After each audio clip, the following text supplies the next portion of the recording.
Welcome to the PitchVision Academy Cricket Show, your guide, of course, as you know by now, to better cricket.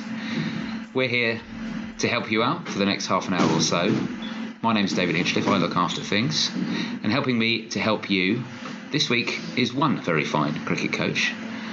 Goes by the name of Sam Lavery, and he's the head of cricket performance at Portsmouth Grammar School. Hello, Lavis, how are you? I'm very well, thanks, David. I've escaped the rain, and it is torrential rain that we've got down here at the moment, so I've escaped that.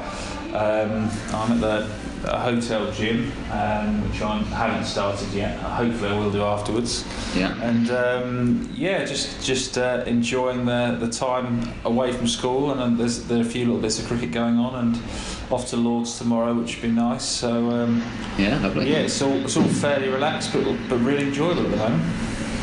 I'm on location this week as well. I'm watching the Western Warriors under 15 team, which is a rep level side here, take on the Scotland under 21 ladies. So interesting to see how they get on with that. At the moment, it's a bit one-sided. Warriors are batting, and it's 30 for none off of 4 overs. So the Warriors are rocking along at the moment, so we'll keep an eye on that as we go along. Live scores from a recorded podcast. It's yet another innovation from PitchVision. Yeah, not necessarily one that will catch on, but it's something we can have a go at least. But you never know. So a lot of the time, women's cricket, when they go pace off the ball, that's usually when they come into their own. So look out for women in the middle overs and see if they can set up some good plans and put the ball in the right area with their pace off, and hopefully do a bit of damage on those notoriously slow and sticky wickets of Scotland. Yeah, it does look like a bit of a slow one out there as well, even though the weather's good. But anyway, Mark Garraway, who's normally with us, of course, is not here this week. He'll be back next week, so don't worry about that. But until then, Lavers, we're going to try and soldier on without him. Try and produce some of our own Garra's gold, which is always difficult, isn't it? Well, I'll do my bit, and I'll leave you to cover Garra's portion. Yeah, okay, that seems fair. Let's answer some questions now from listeners to the show, or maybe readers to the PitchVision website over at pitchvision.com. And how this works is we answer a couple of questions, and then we choose the best question of the week, and that wins a prize of an online coaching course from PitchVision Academy at pitchvision.com. And you can get in touch with us for future shows by emailing coach@pitchvision.com, or you can get us through social media, which we'll tell you about towards the end of the show. But Sharif is the first person who's sent in a question this week, and it's a fairly short question, but a very good one, I think. Sharif says, when do you use a check drive as opposed to driving with a full follow-through? Well, if Garras was here, I reckon he'd say never. I reckon he'd say he tries to whack everything, and he never checks the drive, and they always go for 4 or 6, I'm sure. So it's a good question though, because we think about learning a type of shot, don't we? We learn a cover drive, a straight drive, an on drive, whatever you want to call it. But then there are different variables within the shot and different degrees of how I want to play it. And are we going to play it on the floor? Are we going to play it in the air? Are we going to roll it out to long on? Are we going to try and smack it past mid on and make it go for 4? Are we going to hit it all the way over the top and hit it for 6? So we've got a number of variables there. So it's not just learning different directions of hitting a ball, but we've got different trajectories, different powers, and they're all going to have different reasons. So with this instance, when we're looking to check a shot, check a drive as opposed to following through, well, following through is generally something we're going to look to do when we're looking to hit it past a fielder, past a fielder who might be on the boundary, because we're looking to generate maximum power, or possibly past a fielder who's in the ring, depending on the direction of the drive, and that's where we might have a little bit of an overlap there, as opposed to checking drive. Now, checking a drive could be something we do again to beat the infield, because the field's up and we've got someone bowling with a bit of pace, so we don't actually have to hit it that hard, and we can check a drive and still hit it for 4. However, checking that drive is something we often do just to try and gain a bit more control, so we're able to retain the trajectory of the ball a little bit more, and maybe the direction of the ball a little bit more. And also it might be something we're doing when the field's spread to try and improve our chances of getting a 2 rather than a 1. So if we can roll a ball out there to a long boundary rather than whacking at a fielder out there on the boundary, the ball's going to take 4 or 5 seconds to be picked up rather than 1.5, in which case we've got a better chance for 2. So I guess we've got to think about what our objective is, what we're trying to achieve, and because of that we might alter the power we're looking to put into it, and we might look at checking it or hitting it as a full-blooded drive. Yeah, you mentioned the word control there, and I think everything you said I think is correct. The one thing that I think perhaps players make a mistake over is that word control, and assuming that a check drive is going to give you more control. I feel like yes, it will, in that it's a shorter swing, so you're gonna have more control with the check drive. But it also means that you're doing something slightly differently if you do go to a full-blooded drive, finishing with the bat over the shoulder. So I think it is a personal preference thing, and depends on what you're trying to achieve and what kind of pitches you're playing on and what kind of lengths of outfield you work with and all that kind of thing. But I do also think that if you are a person who prefers to do a full-blooded drive, then you should probably default to that as much as you can, because if you try and do a check drive, you end up just restricting yourself, and then what it all boils down to for me is timing, because it doesn't really matter. It doesn't really matter what happens after you've hit the ball. If you're making contact with the ball along the line of the ball and at the right moment, then it's going to be well timed. So if you can do that, then it almost doesn't matter. It almost comes down to personal preference. But if you try and mix the two together, you might end up just confusing yourself and not being able to do either very well. So if you're talking about which one you prefer, then fill your boots, do whichever one you want to do.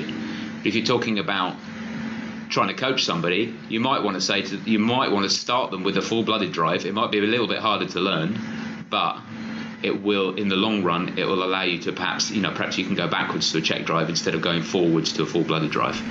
Yeah, I guess it kind of depends on what stage of development you're at or what level you're trying to achieve, doesn't it? Because if you're trying to play at the very highest level of Test cricket or IPL or Big Bash or whatever you perceive the top level to be, then you probably do need to have these adaptations of shots, and you probably do need to have different variants, but you have the time to make sure you can get them absolutely right. You have the practice time, the coaching support, the opportunity to develop that understanding on feel of timing in a full-blooded drive and in a check drive. Whereas if you're going out and playing once a week and maybe training on a Wednesday or a Thursday evening and maybe getting 15-20 minutes back, then in reality having all these different variables, a bit like having too many shots, if that's a similar way to compare it, can be more trouble than it's worth. So you need to have a system you can work to. You need to have a process of batting that you can execute repetitively over and over again if you're going to get to 0 to 10 to 50 to 100, etc. Now, having more options can definitely be a better thing, but it's only a good thing if you have control over those options and you can execute them repeatedly. If you have 100 options but they're all 10%ers, then you're better off having 2 options that are a little bit more likely to be executed well. Yeah, I think you're right there. And I'm thinking, especially if you're teaching kids how to drive, they haven't got as much power. If you get an 8-year-old, do you set up 2 cones, somewhere straight and say hit it through those cones? If you do that, then that's gonna, the kid's naturally going to do a full-blooded drive because he's going to hit it as hard as he can, and then he learns how to do it from a full-blooded drive. So maybe that's my thinking there. I'm still a little bit. I'm not hard and fast on any of these things, but that's probably the way that I do it if I was talking about beginners, younger kids, and then maybe building the check drive in as a more advanced way of doing it rather than a starting point. I think some people will find that check drive is a bit more is quite natural, and that sometimes comes down to the grip of the bat. And some people have that very relaxed grip of the bat where it's the finger and the thumb pretty much steering the bat, and that's it. And they have that quite rounded arm position where they're just rocking those arms backwards and forwards. Yeah, your classic sort of coaching manual drive, isn't it? Yeah, absolutely. And they're presenting the bat towards the ball, whereas others have that full hand, bottom hand grip. which is really going to try and smash its way through the ball. And because of that, it's going to have those wrists snapping just after contact or just through contact, and subsequently there's going to be that full flourish and follow through. So I guess it's which you prefer and which is the more natural way to you and which you've built up over a period of time is going to be your go-to option. And then once you're happy with that, if you want to, it's do you then look at adding in something else if you feel there's a requirement or a need to have another form of playing that shot with extra power, or maybe with the checked approach. Next question's from Ronak, and Ronak says, what should the mindset of a batsman be when he walks into bat? I bat at number 3. To score directly, or to first see what the pitch is doing? Please help me as I'm struggling with this mindset. So walking into bat, that's it's a good point, isn't it? Oh, yeah, look, we've all been there. We've all walked into bat and thought, either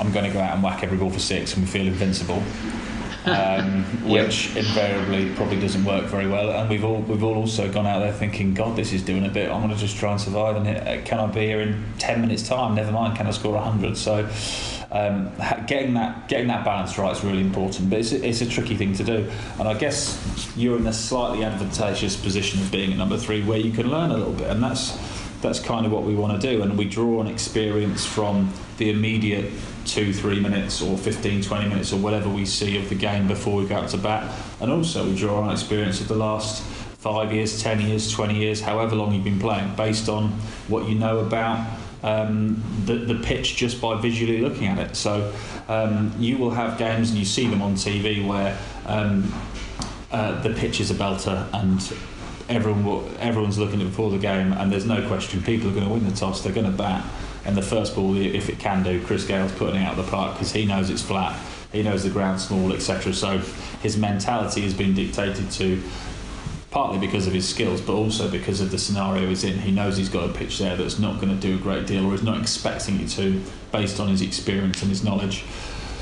On other days, though, we've got to spend a little bit of time learning, and we might be a bit unsure about the pitch, and subsequently we've got to work out how we're going to score. So spending a bit of time in the middle, finding out what the bounce is like, finding out what the movement's like, finding out what the opposition are like as well, which is so important. It's going to help us, and the quicker we can do that, and the quicker we can scoring that's going to be effective in the environment that we've got, the better. So everything's going to really work towards us thinking about how do I score? How do I score runs? How do I get to the target, which I've decided is a target that works for us? But sometimes that means a little bit of learning, just sitting in a little bit and finding out about conditions, and sometimes that means you can just rely on instinct, you can rely on your previous experiences to give you that assurance that the conditions are going to let you blast your hands through the ball and head it over the ropes. Yeah, it's so dependent on so many variables. It's impossible to give an answer other than to say, know your game as best you can in as many different environments as you can get, right? I mean, that's pretty much all you can say, isn't it? And if your answer is, actually, I can go in and smash the first ball for 6, I know I can do that, then, more power to you. Most people probably want to have a little look before. Even Chris Gale, you mentioned Chris Gale there, even Chris Gale, probably the greatest 2020 batsman of all time, certainly statistically so, spends 5 or 6 balls having a look. Even he does that. His strike rate in his first 5 or 6 balls is extremely low, but then he more than compensates for it by smashing everything after that. So you need to know your own game. You need to know what you can do, what you're capable of in any given situation, and then have the confidence to go and do it, and know that if you're a slow starter, because you do like to have a longer look, because you play in conditions which perhaps are a bit more bowler friendly, then not a problem, because you can make it up a little bit later on when when the pitch is flatter and the bowling is easier, and the third or fourth string bowlers are on and you're well in. So it's so condition dependent, isn't it, Lavers? It's almost, you can't really answer it. There's just too many variables in there, other than to say, look, know your own game and play in as many different conditions as you can to make sure that you know your own game in every single possible condition that you might come up against. Yeah, and the more you do that, the more you have awareness of what skills you can apply to each situation, and then you can identify the situation you're in, the better chance you've got. So for all those people who won't go now, they're hitting the nets because it's doing a bit, or because it's a little bit softer and greener than it usually is, get yourself in there, get in there, score some tough runs in the nets, or face 15 minutes of bowling and wear a few, and work out which shots how can I score on it? Is there a way I can use the skills that I have to score in these conditions? And if you've discovered there's no way you can score in those conditions, then work out which shots you need and go and learn those shots as well. So you've got to have something that can apply to any environment. And I guess thinking about what are the most common environments I'm going to be in. Well, if you're playing cricket in England, you're going to face that green seamer that's maybe doing a little bit. You're maybe going to face tracks that are a little bit harder and quicker as the summer goes on, and maybe some tracks that turn a little bit. But if you go abroad, you're going to get some very, very different conditions as well. So know the conditions you're likely to play, and make sure the skills you've got are suitable to kind of deal with those conditions. And in that time, you've got to watch the game, learn as much as you can about the opposition, because that's the other variable that you're not going to be able to control. And it comes back really down to that theme that we've had all of this season, which is using practice to improve, not prove how good you are already. And we've come back to that so many times over the course of this summer at my club, in saying, what can I do to learn to improve here, rather than saying, right, I'm going to go out and blaze a bunch of half volleys off the bowling machine, because I know I can do that. You don't need to practice that anymore. You can definitely hit half volley. So let's work on something else. Let's play on a pitch which is used and it's overgrown a little bit, but it's still playable, but it's going to be tough. How do you fare in those conditions, and what can you learn about yourself in those conditions? So everything is a chance to learn, whether you get out for a golden duck in a most important game of the season, or you play on a difficult pitch in practice, or you look for as much as you can to try and improve rather than prove. And I think if you're doing that, then the tactical approach will just come from that, and you'll know what you need to do in those situations. It's what Gareth calls robust confidence, isn't it? Knowing what you need to do in any given situation because you've been there before and you know how to do it. Yeah, I mean, and that is experience, and that's using and lots of people have been through experiences. But if, as you said there, you really use those experiences and you use the information you picked up over the years, then you're a step ahead of the others already, and hopefully you've got a chance of being successful regardless of the conditions. And that is the end of the show for another week. Before we go, there is one more thing that we need to do, Lavers, and you're on the hot seat this week. We need to decide on the winner of the competition. The online coaching course from PitchVision Academy at pitchvision.com is up for grabs. And the two questions this week we had were Sharif's question about a check drive or a full drive, and Ronak's question about the mindset of a batsman when he's coming out to bat. So which one did you prefer this week? I'm going to go with Ronak, actually, because he's coming to us with a problem. He said he's struggling. He's made that first step of saying, I've got something that I'm struggling with.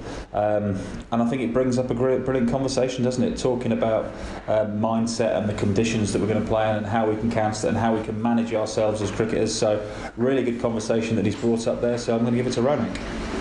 Congratulations, Ronak. So you get to choose something from PitchVision Academy there. And Lavers, if someone else was listening to the show and were thinking, do you know what, I want to have a go at getting my question read out, getting the answer to my question, and also winning that prize, how can I get in touch? Yeah, you can drop us an email at coach@pitchvision.com and give us as much information as you can, because the more you get in there, the better.